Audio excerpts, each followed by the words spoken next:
The following program contains the opinions of the host, guests, and call-in participants. These do not necessarily represent the views of this show's distributors or sponsors. This program may contain obscene, profane, or otherwise objectionable language. Viewer discretion is advised.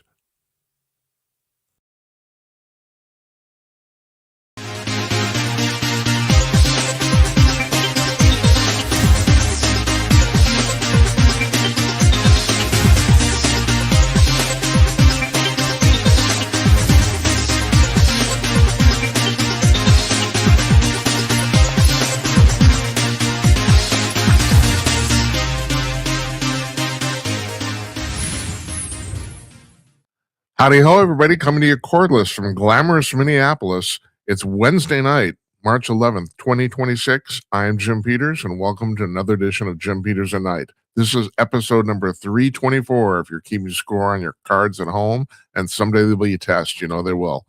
Our guest tonight is Robert Bork Jr., and he is the eldest son of Robert Bork, the attorney and judge that you probably know from the 1980s, who was very spectacularly denied entry into the Supreme Court. He's also the president of the Antitrust Education Project, and he's written a book called The New Paradox: Antitrust and the Threat of Conservative Socialism.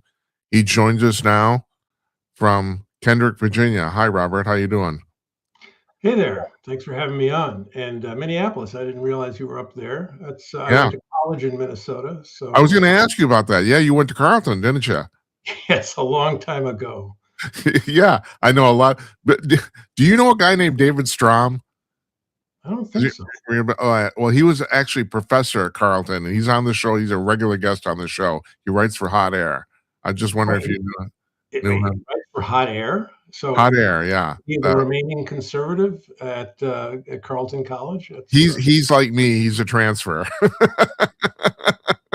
There are a lot of us. I've been waiting for somebody to do a poll of how many conservatives are former liberals, because I think it's about half. I think at some point there's some people just kind of wake up, and I'm one of those, and he's one of those, and yeah. The liberal who was mugged, right? Yeah, right. So I gotta set the stage here. What was it like growing up with your father? Well, I don't know anything else, so it was pretty much as any kid, except we had some really interesting dinner table conversations. That's the reason I asked, because I assumed that. How old were you when all this stuff in the late 80s went down on a Supreme Court ruling? I was 33, I think. Yeah. Oh, you look good. I had no idea. I'm well preserved. I had no idea you were that old. I really didn't.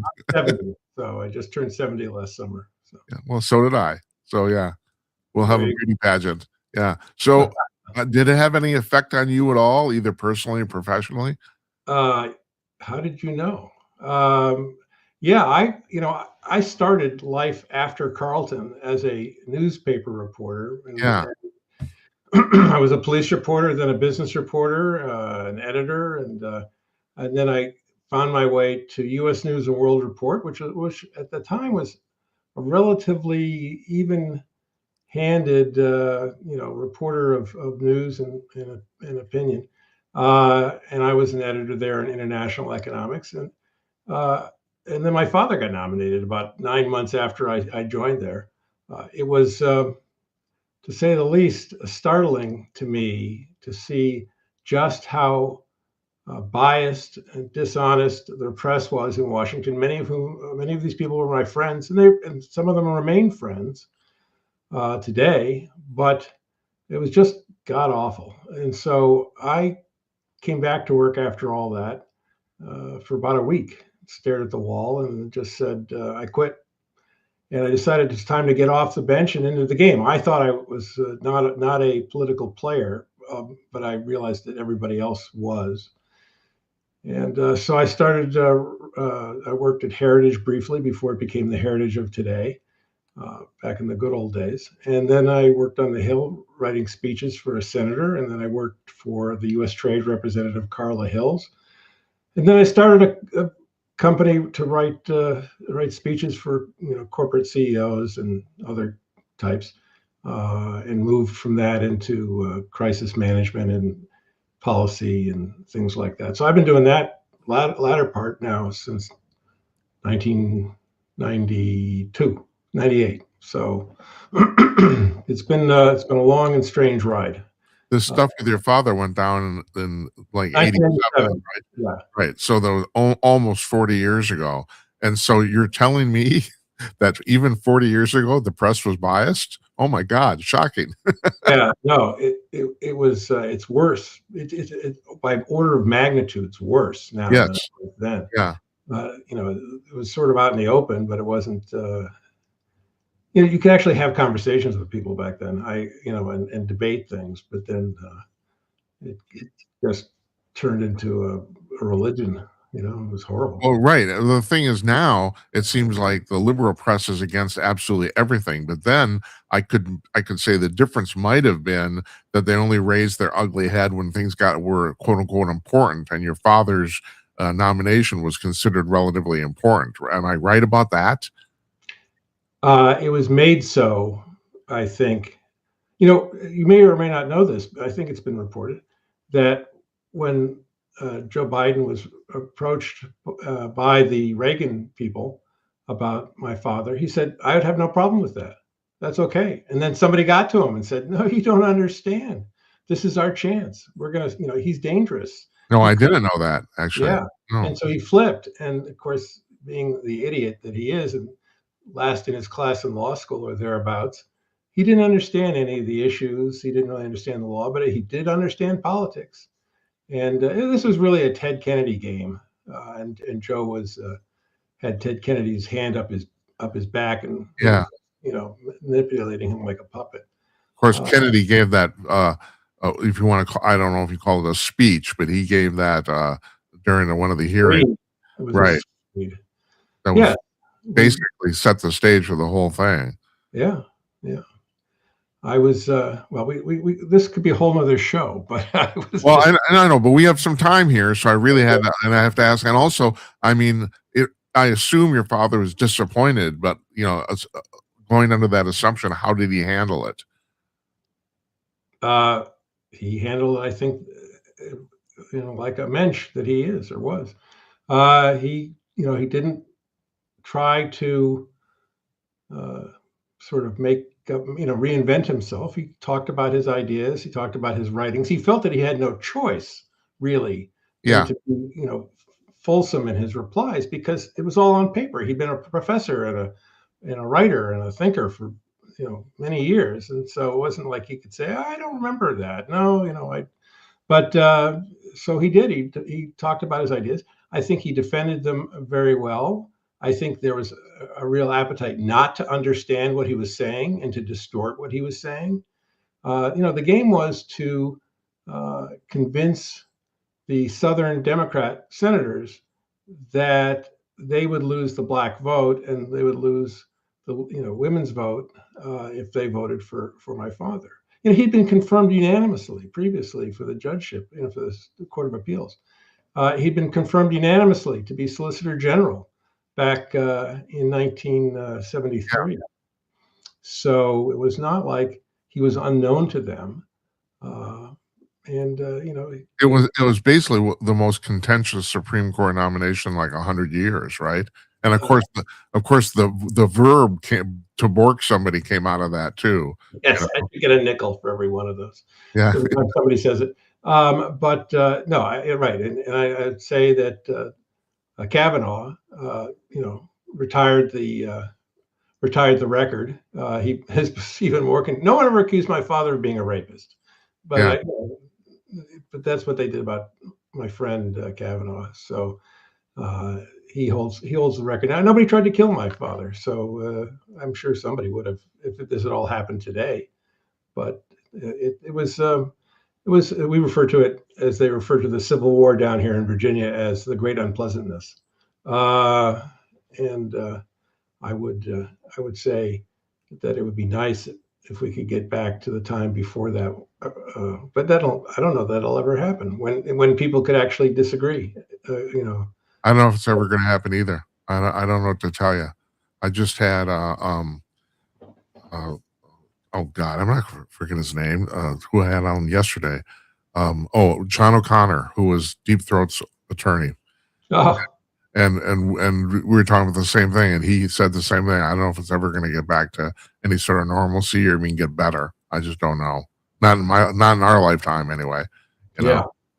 So, well, okay. So your book is called The New Paradox. Your father's most famous book is called The Antitrust Paradox. How did you get attracted to this, or did you get attracted to this subject because your father was kind of a specialist in it, or? Entirely, Uh-huh. entirely. Let me just set the scene here.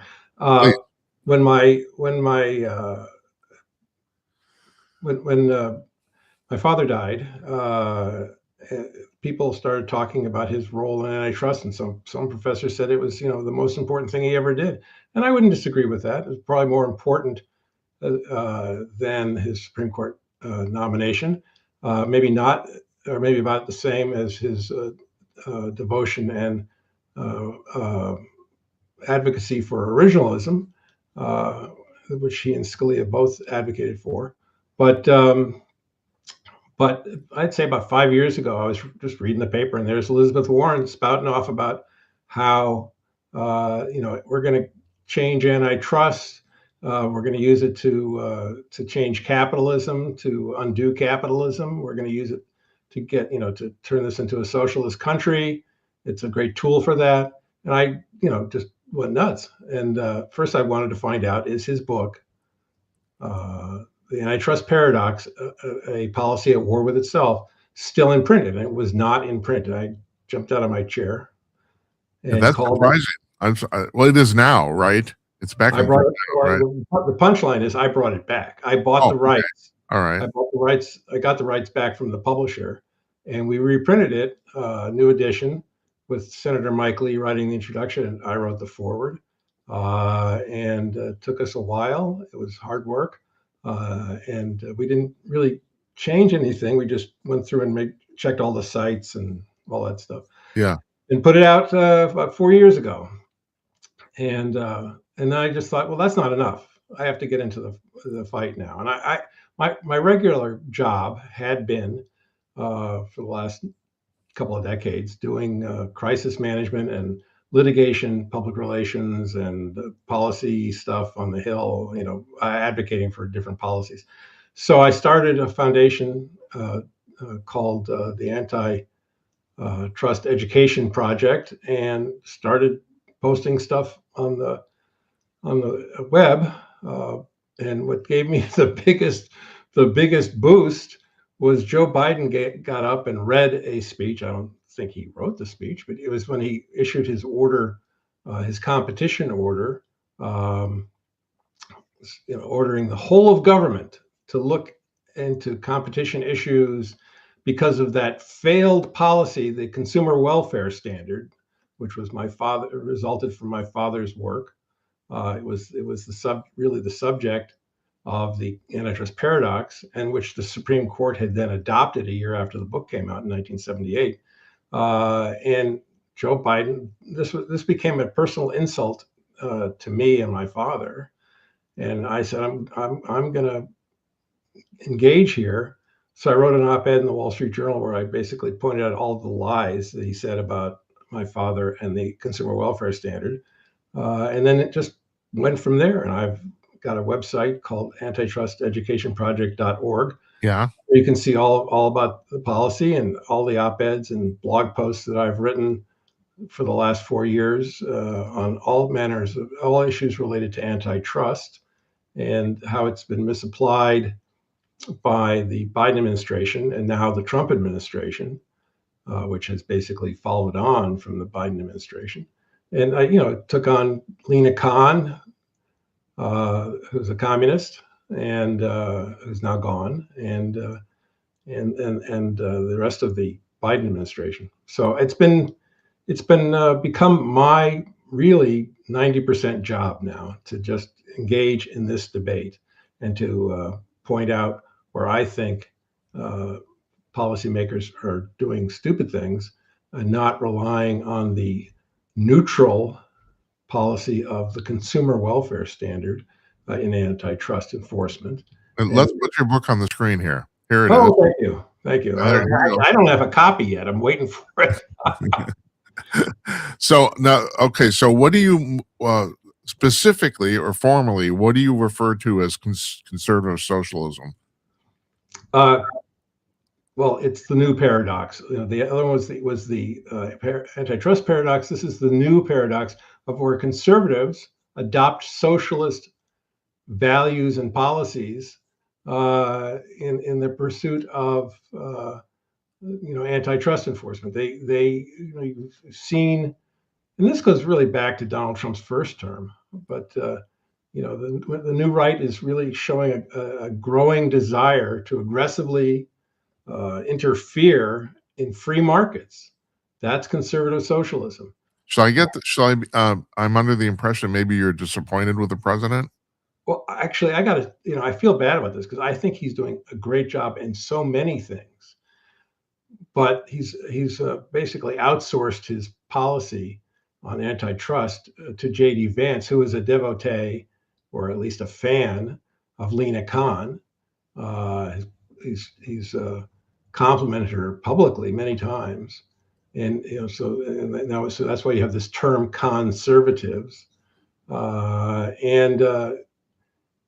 but the president also has a different view of how government policy works in his administration, which is that everything is negotiable.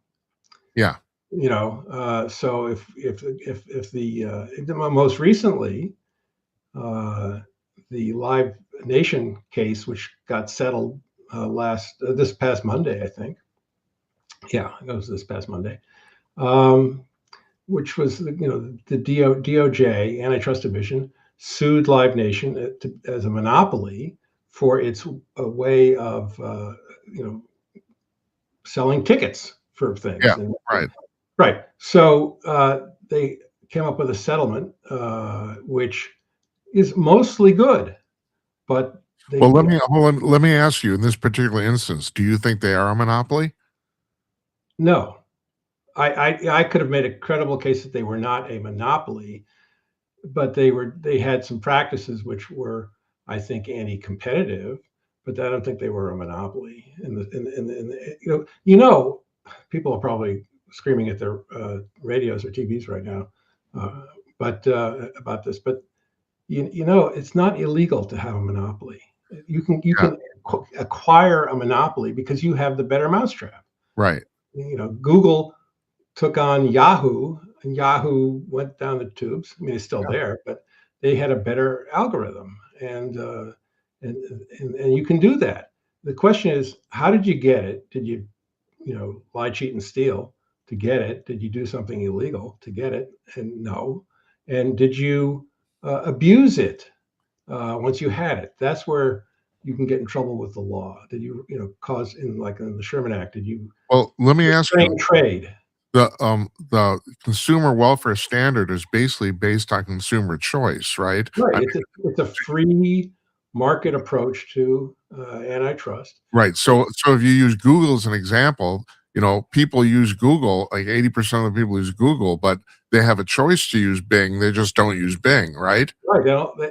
Right. And, I'm not going to tell you that Bing is better or worse. I don't use it because I like Google. I mean, it just, works for me, and it's getting better all the time. And, every time you buy a Microsoft software on your computer and it tries to substitute Bing, well, yeah, I just have to go in and turn that off. But well, in some ways, that's also monopoly practice, because Microsoft has a monopoly on desktops. If you're going to use the kind of the formal definition that any monopoly is at least 80% of the market, if which is basically in business kind of considered, that's basically considered the definition, isn't it?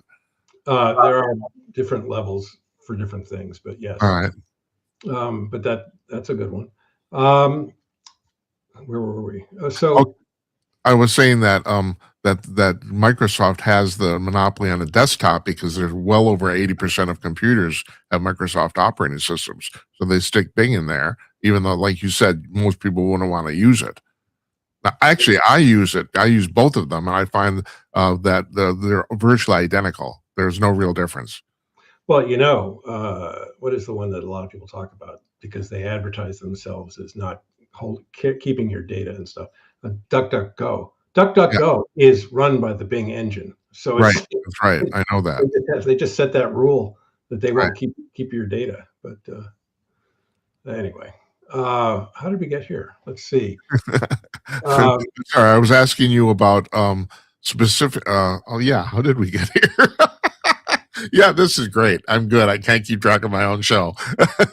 This is fantastic. We were talking about specifically what whether anti-competitive practices, whether, like, for example, you have a choice to use Google, but people or Bing, but people don't use it. That right, the consumer welfare standard was based on choice.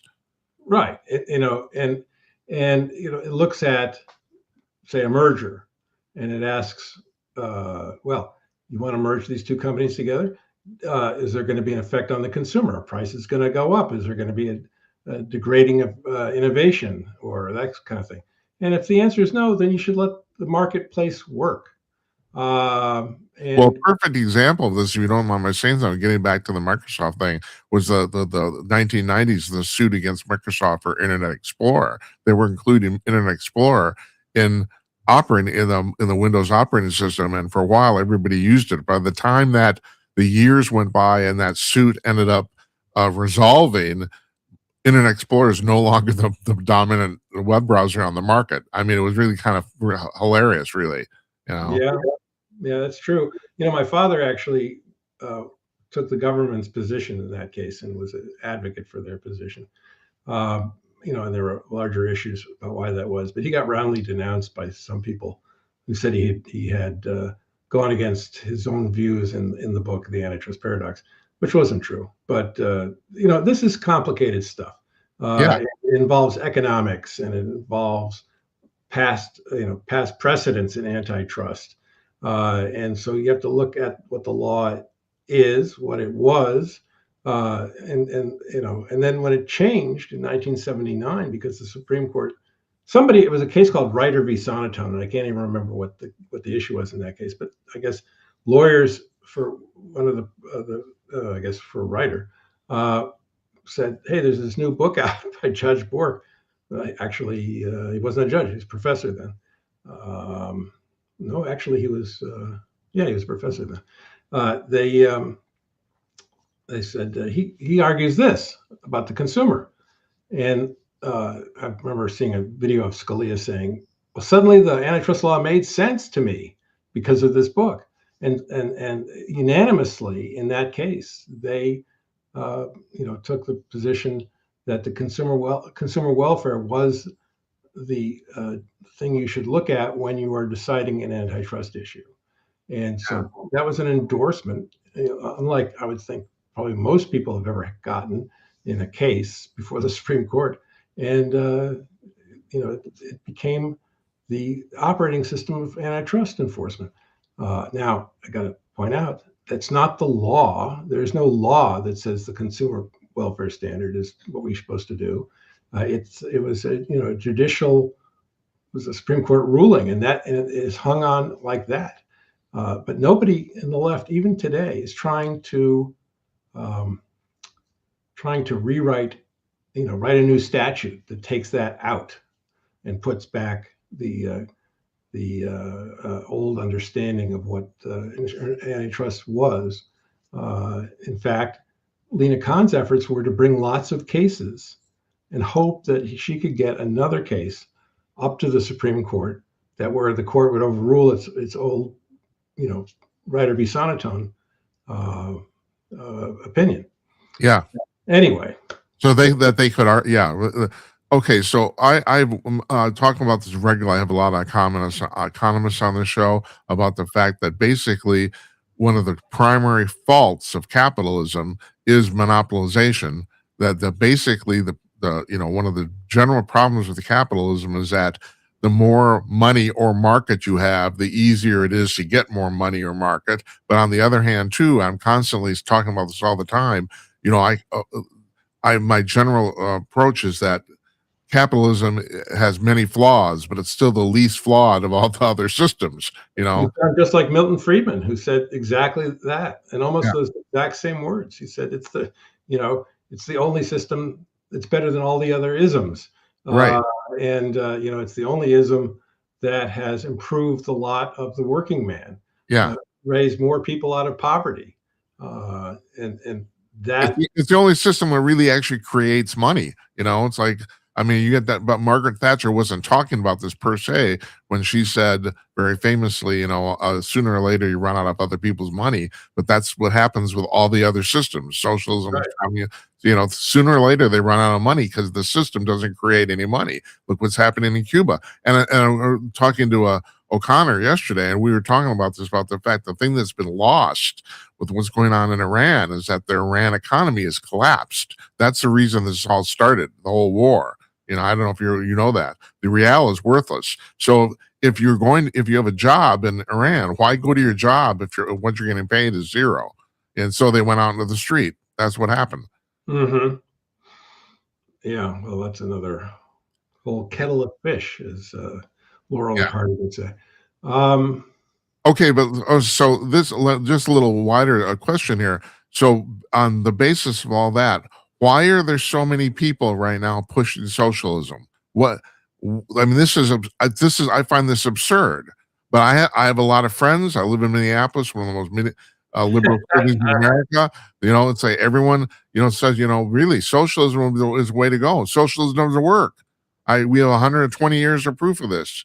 I don't. So where are people getting this idea? You were even talking about Elizabeth Warren. What's been lost in her is that she's a former Republican. People forget that.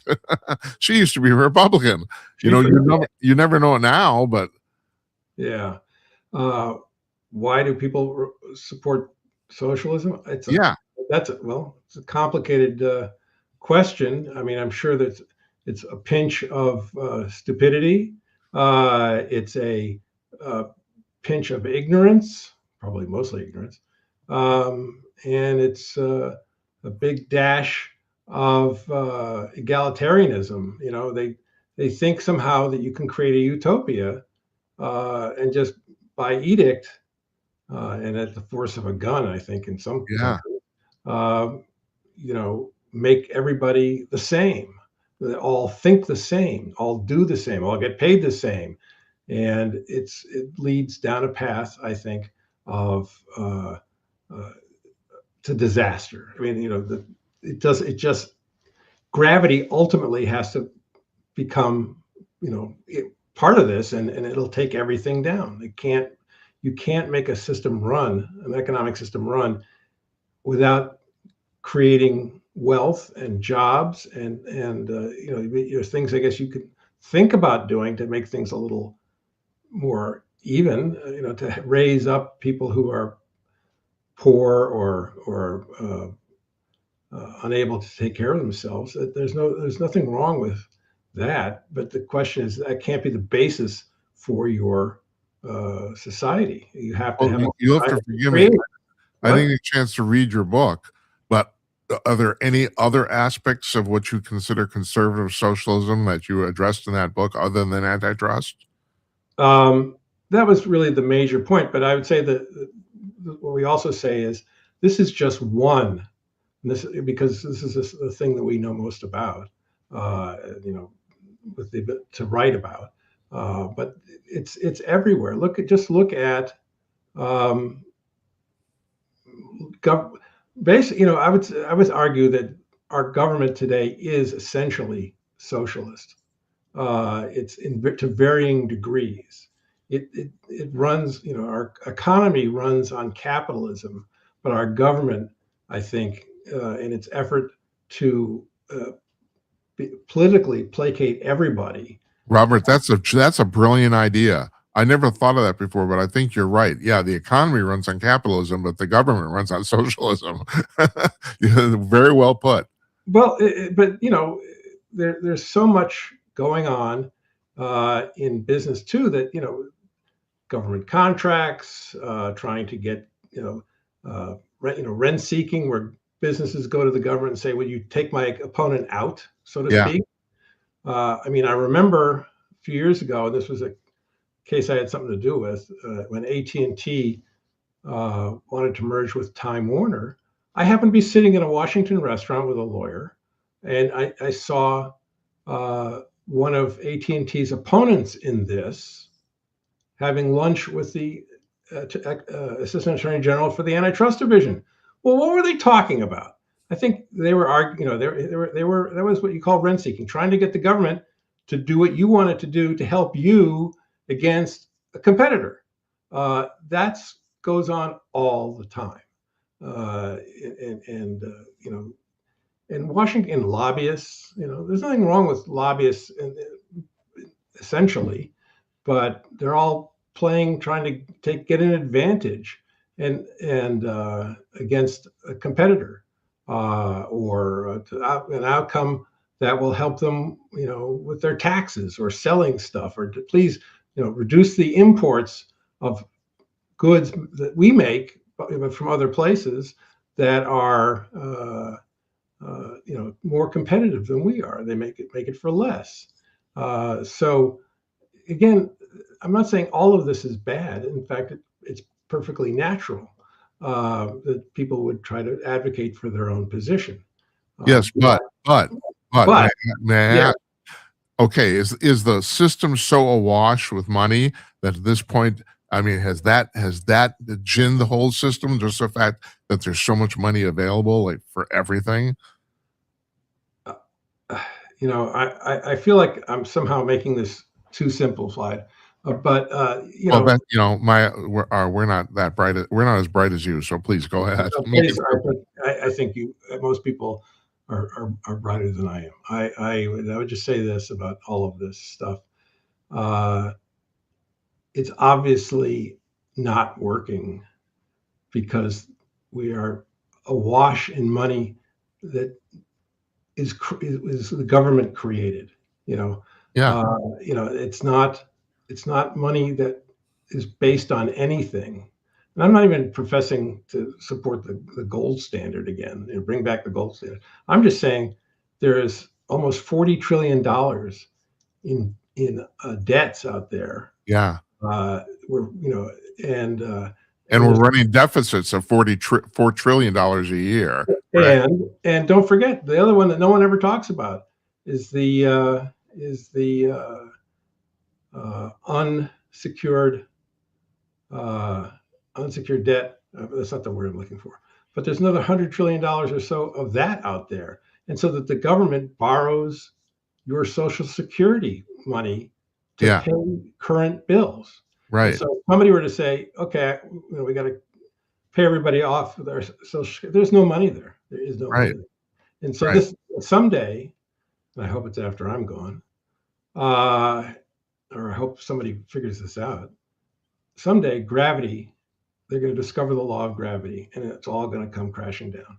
Yeah. And it's one of the things that I think China has as a weapon against us. Although, if they were to crash our economy, theirs would be right in the toilet too. So, um, wow, what were we talking about?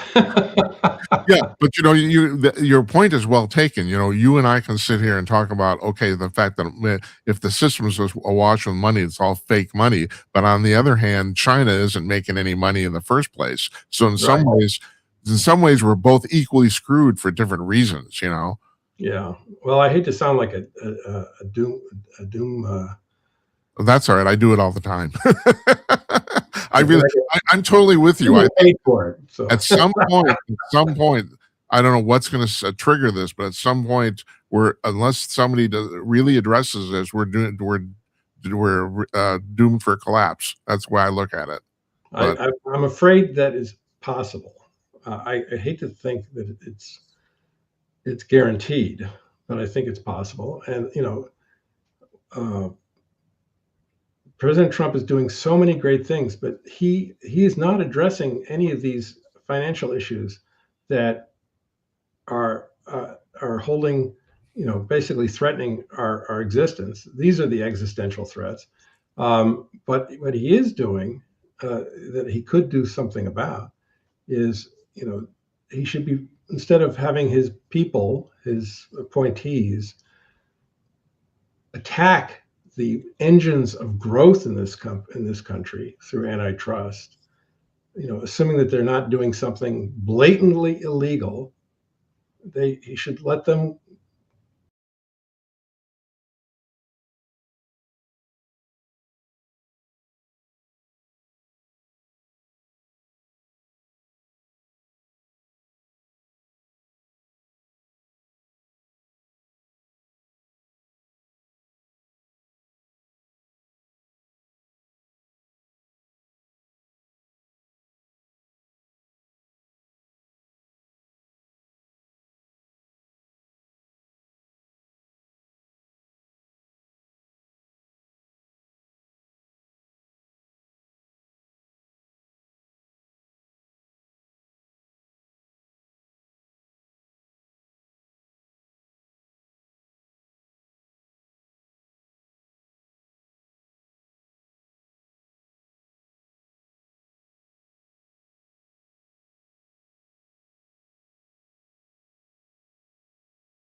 Release the hounds. Yeah.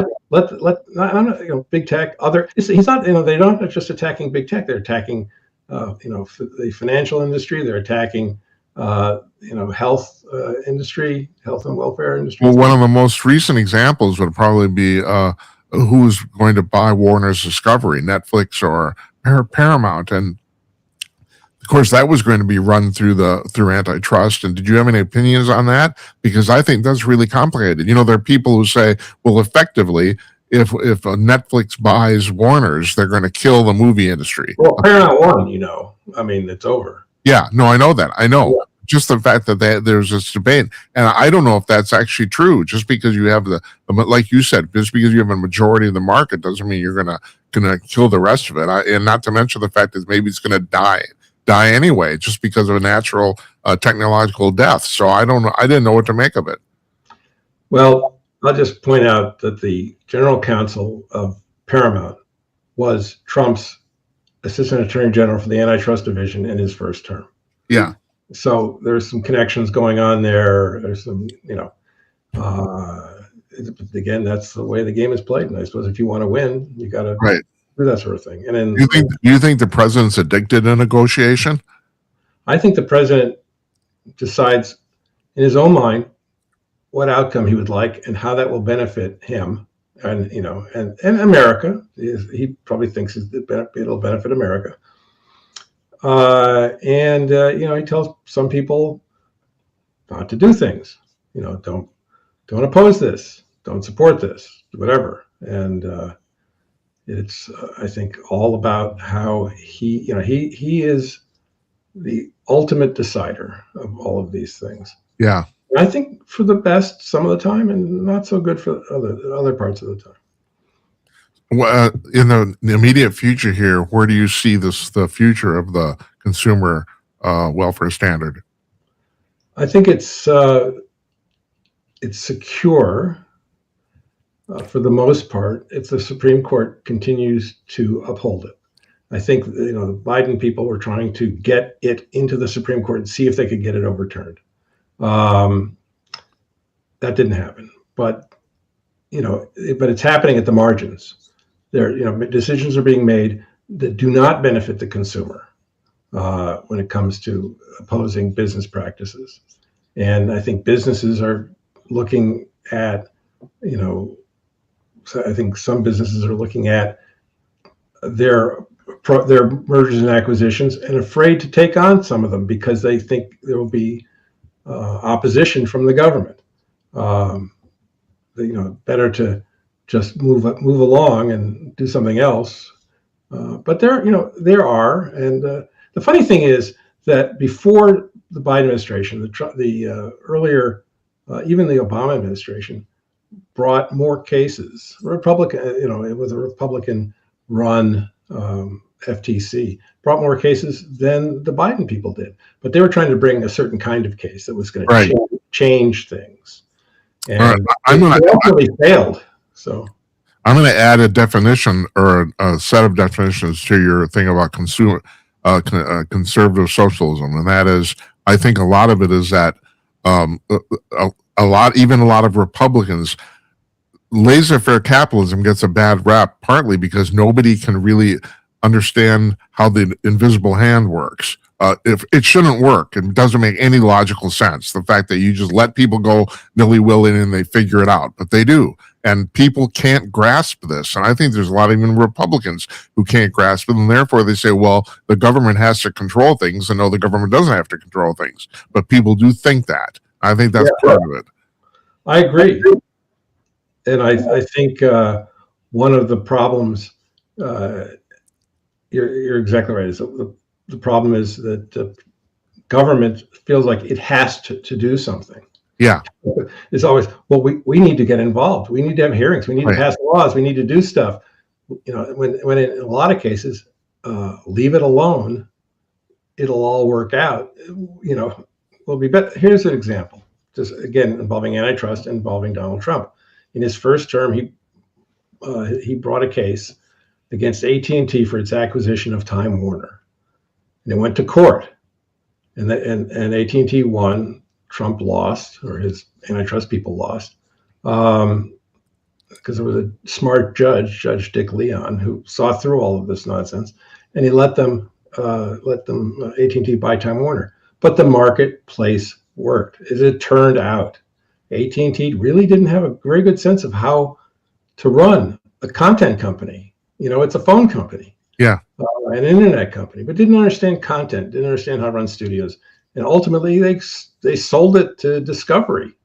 That was the marketplace finding the proper outcome. They didn't. That was not why the Trump administration was trying to stop the deal. They were trying to stop the deal because Donald Trump hated CNN, which was a property of Time Warner, Yeah. and he wanted to screw up that deal. So again, when we start doing things for personal or political reasons, instead of being laissez-faire or free market, as you say, bad things happen. But let the market work it out. Right. You know, anyway, we could go on and on and Yeah. on. I Examples.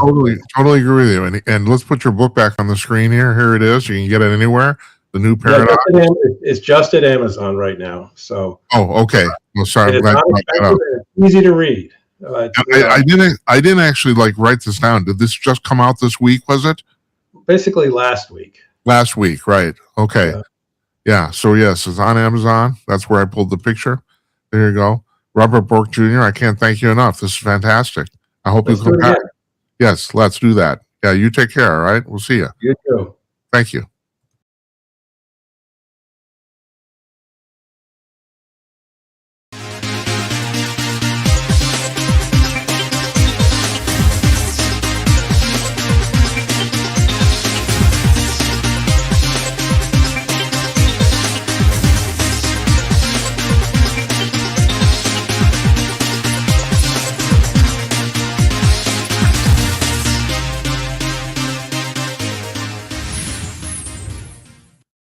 Thanks to Robert Bork Jr. there for joining us. It's like getting a piece of history, you know.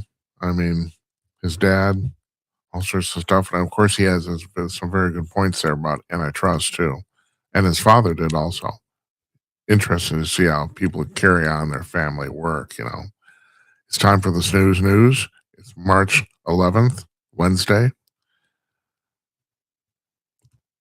This is all the stuff in the news that you don't hear because I scour about 100 news sources weekly. Not only about 5 to 10 every day, but weekly I do about 100. And a lot of them don't update more than once or twice a week anyway. So I'm trying to bring just stuff to you that you either don't hear anymore anyplace else, or that you actually need uh, important information that you might need for your life that the press doesn't. The press doesn't care about anything. They don't care about you. They're just trying to foment discord and conflict because conflict sells. What can I tell you? And I'm going to talk about that in a minute. But first, I'm going to talk about the fact that this was a headline in the Babylon Bee today. It says, Iran warns U.S. it has a huge stockpile of supreme leaders.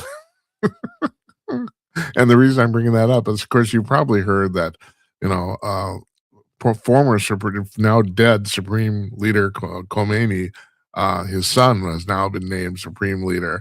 And when he came out to meet the, the crowd in Tehran, they brought out a cardboard cutout. Yeah, he did not show up. And the rumor is now, you know, David Strom was talking about this. I think I mentioned this a couple nights ago. It would be very convenient for the Iranian regime if he was actually already dead, because you can't kill a dead guy. So, you know, they can go on and talk about him and all the stuff he's saying till they're blue in the face, because you can't kill a dead guy. The best information coming out of Iran right now is that he's alive, but he's critically injured in the hospital, that he was injured in the original strike that killed his father, and he's been unconscious. He does not know he's the new supreme leader. He doesn't know what happened. And there's a good possibility he's not going to make it. He's apparently extremely injured. That's the best information, you know. So, but who knows? You know, maybe they maybe just anointed a dead guy. There's a whole bunch of memes on this line that are absolutely hilarious, and most of them were attached to videos. So that's the reason I didn't pull them. One if you've seen the running gag of Rubio with different jobs. One is him being the new supreme leader of Iran, and it's his head on a cardboard cutout. It's pretty funny. Have to be there. But that said, you know, talking about how the press doesn't care about you. So you probably heard about this, that a couple of guys threw some bombs into a crowd outside of Mayor Mamdani's residence in New York City. CNN has reported this completely wrong. Now, most of the left-wing media has too, but they have been particularly egregious. Uh, they have framed this as these two guys are trying to throw bombs at Mandami at the house. That's not true. They were throwing bombs into the crowd. The crowd was an anti-Islam demonstration, and these guys are extremely pro-Islam. As a matter of fact, apparently they were radicalized terrorists, apparently two of them. And if I'm right, they're 17 and 19 years old. Oh wow, what do they know? Oh, that's fantastic. God. They're throwing bombs. They have no idea. They don't know what they're talking about. I mean, we just talked to Bork here. We had a 45-minute conversation on. They probably couldn't even follow it on antitrust. Oh man, it's unbelievable. But anyway, CNN did their level best to completely turn this around so that it looked like they were throwing bombs at Mamdani. And the thing is, there's all sorts of video. It's plainly obvious this isn't what happened. But the thing is, if you only watch CNN, you wouldn't know.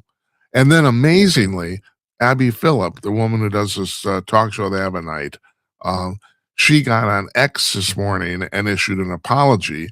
She said we misconstrued the seriousness and what actually happened there. But she didn't apologize on air. She apologized on X because they know the people who watch CNN aren't on X.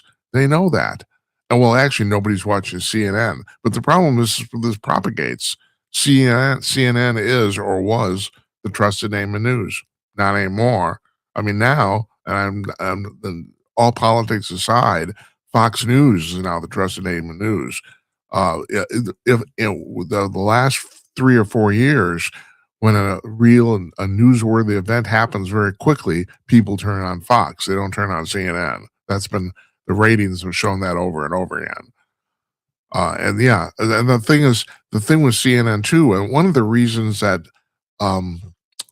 Paramount, CBS wanted it, and I've talked about this before, but because of the strange the finances of cable television, even though no one's watching CNN, and I mean this. Okay, so just to be specific, their primetime viewership is about 400,000. Now I've explained this before. Anything on cable television under 1 million is considered zero, and they're not even hitting 500,000. I mean, their ratings have been dropping very steadily for 10 years, but they have carriage fees, and because CNN was basically the original cable network of any genre, it was the very first one. MTV was second, and now it looks like MTV is probably going to go out of business. But CNN was first. Because of that, they're on every single cable system in the United States, and so basically from what I understand, I think it's about 50 cents of your cable bill, if you have cable, goes to CNN every month. So they're making $1 billion in profit without doing anything. They could run a test pattern and they'd still be making that $1 billion. So, but they because of their legacy, they have an enormous influence, and that's why it's called the legacy media. So Abby Phillip got on X today and apologized, but didn't apologize on CNN. Oh no, we're not going to do that.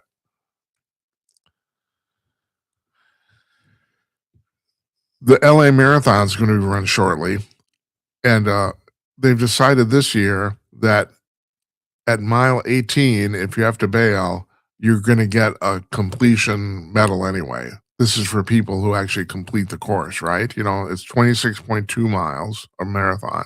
If you complete the vast majority of people who run these marathons have no chance on winning, and they know it. Their goal is to complete it because it's hard as hell.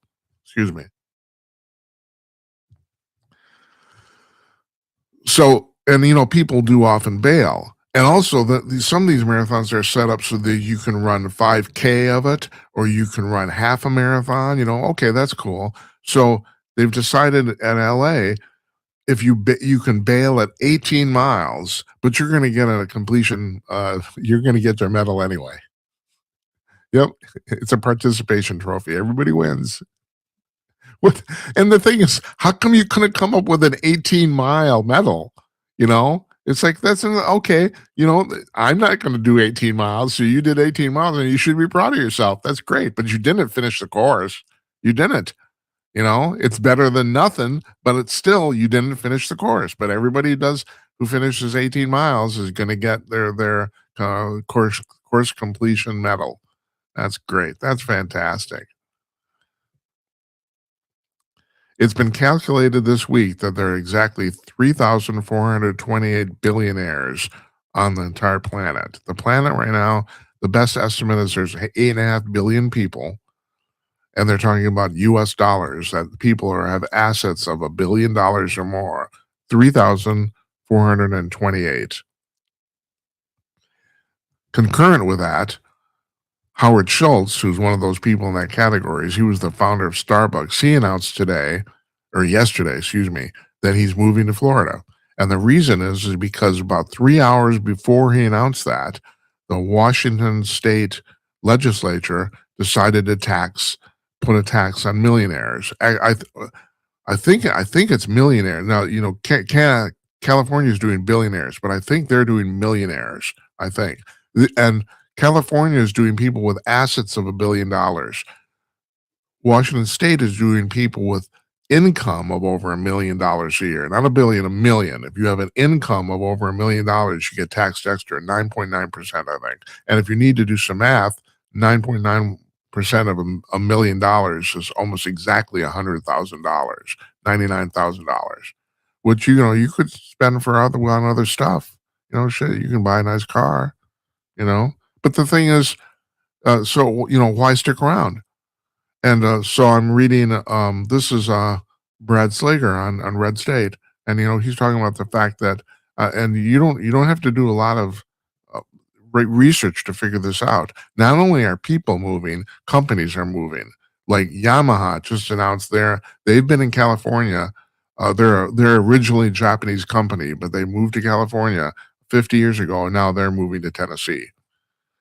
There's the three top states for business in the United States are, in order, Texas, Florida, and Tennessee, and all those three states have no state taxes.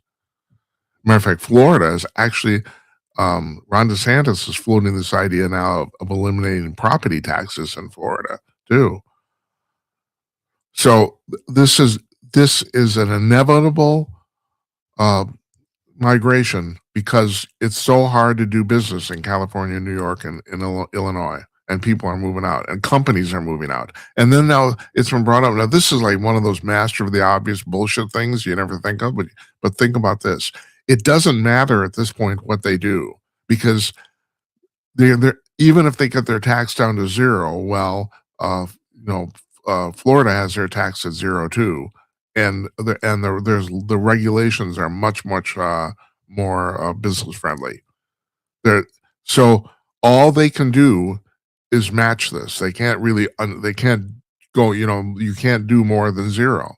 But the thing is, they're not going to match it anyway, because for some strange reason, these states haven't figured out that their solution to their budgeting problems is to tax people more. Where in reality, and you would think, okay, how do you make money if you're not taxing? But no, there's all sorts of ways you can get money into the state without taxes. The United States has been proven over and over again. Every single time we have dropped the federal income tax in the United States, revenue to the government goes up. Now, I'm not going to take the time today. I've explained how this works in the past, but it's actually it's pretty simple, really. You drop taxes, businesses have more money, and businesses have to compete, so they hire more people. Those people pay more taxes. That's the way it works. Even if the tax rate's lower, you have more people paying taxes. So that's the 25 word explanation there. That's how it works. But they haven't figured this out. I'm starting to, I'm not the only person thinking about this. We are reaching a really big divide in the United States between red and blue. And I don't know if you've noticed this, blue doesn't seem to work. This is one of the reasons, the primary reason I became a conservative. My process was very slow. It took about 10 years. Is I started to study macroeconomics, and it's been brought up by many people that people who study economics, at some point, you have to come to the conclusion that liberal fiscal policy simply doesn't work. That's all there's to it. It does not work. And it's hard to, the more you study economics, it's harder and harder to explain that away. It really is. And so that's the reason the vast majority of economists are conservatives. I mean, you got a guy like Paul Krugman. He was an outlier. And the fact they found, he wrote a column for many years. He retired at the New York Times. And the fact they found him is amazing. Well, he's crazy, basically. I know he's won like a Pulitzer Prize, all this sort of stuff. He's nuts. This guy is absolutely, when it comes to economics, he's bonkers.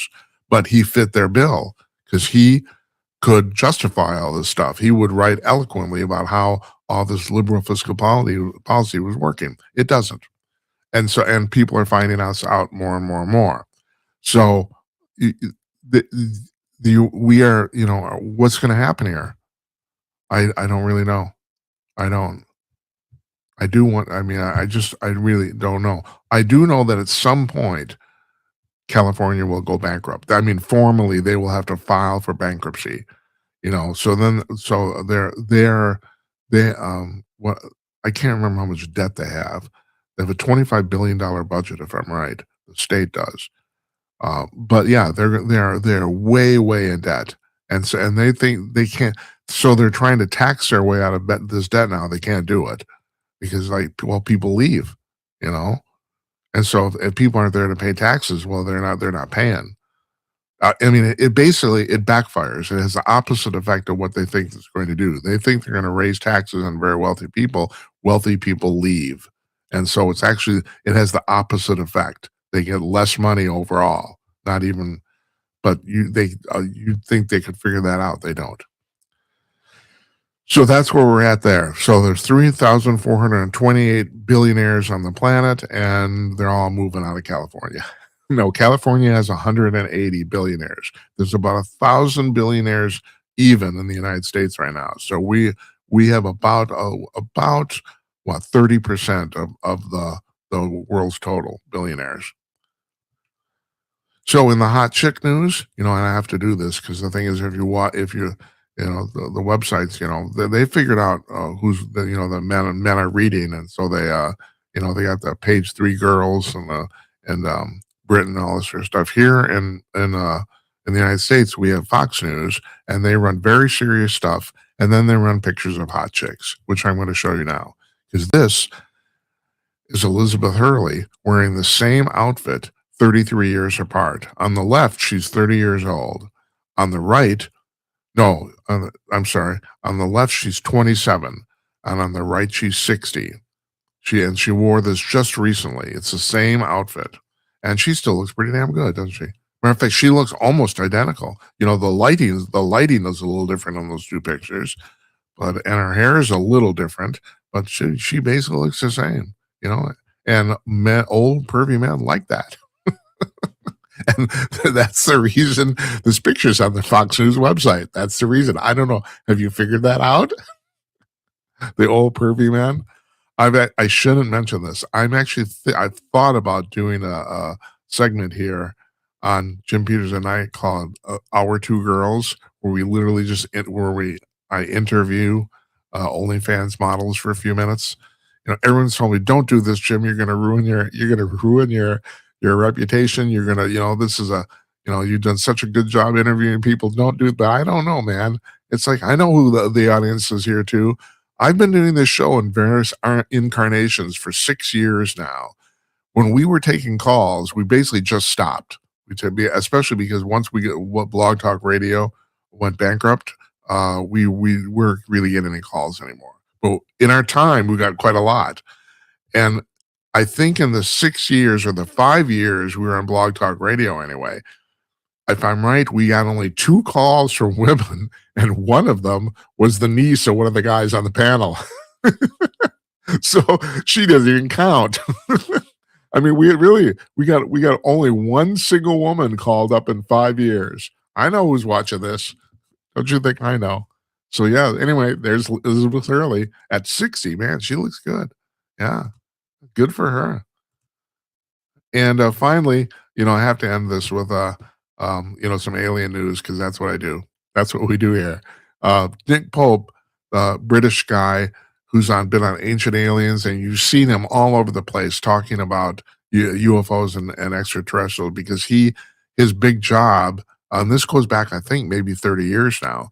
He ran the secret UFO desk at the Ministry of Defense. Well, it was secret then; it's not secret anymore. He's not violated any security oath. They disclosed it. They announced it to the public.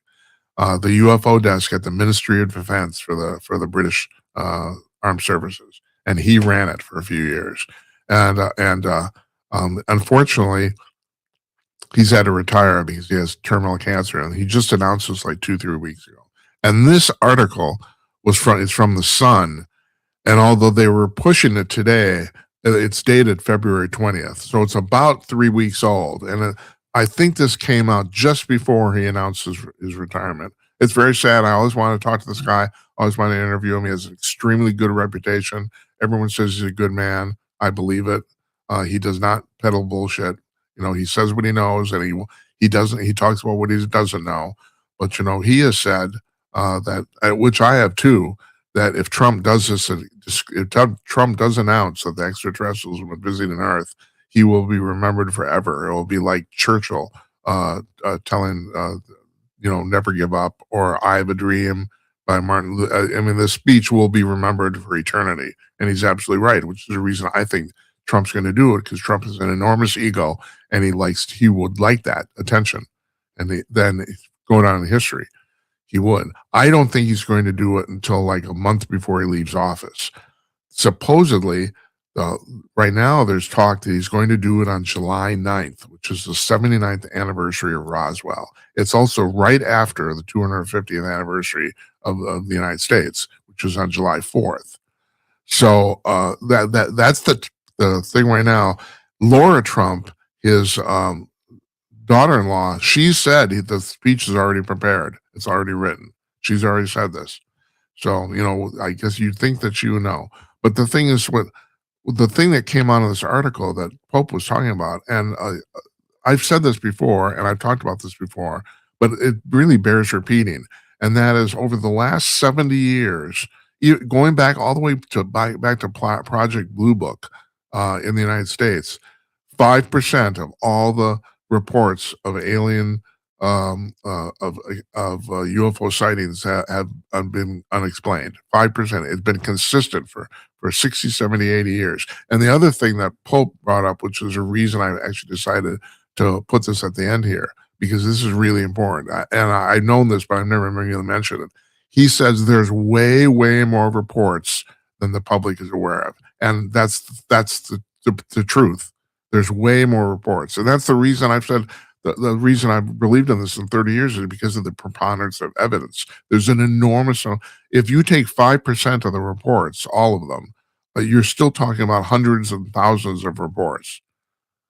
And that's even going under the assumption that 95% of them are bogus. And I do go under that assumption. Either people are sincerely mistaken. They see something, they don't know what it is, but it's not a flying saucer, or else they're hoaxing and fibbing, one or the other. And that the hoaxing and fibbing has increased as the years have gone on. Maybe not so much years ago, but now a lot. So 5%. But 5% of a zillion is a lot. That's the reason I brought this up here. So it's going to be really interesting to see if Trump does this. Like I said, I'm betting for January of 29. That's what I'm betting, but people are saying it's going to happen this year. We'll find out. That's the what do I call this again? The snooze news. That's what it is. That's the snooze news for tonight, Wednesday, March 11th. Tomorrow night, Rabbi Michael Barkley is going to be joining us, a famous rabbi in the Jewish religion in the United States. We're going to talk about what's going on in Israel and Iran. And it looks like on Monday, Katie Asher is going to be joining us. She's the woman who has the autistic son who they claim is telepathic, the telepathy tapes, which was the #1 podcast in the United States in December. That's on Monday, and we're taking Tuesday off. So I'll tell you who's going to be on the rest of the week later. I want to thank you for watching. I really appreciate it. I want to thank Robert Bork Jr. again. Great conversation. We talked to a lot of interesting people here. And I really appreciate it a lot. I appreciate you too tuning in. Good night, Uncle Donnie, wherever you are. And good night to you, wherever you may be. We'll see you tomorrow night, folks, with Rabbi Michael Bartley. Take care.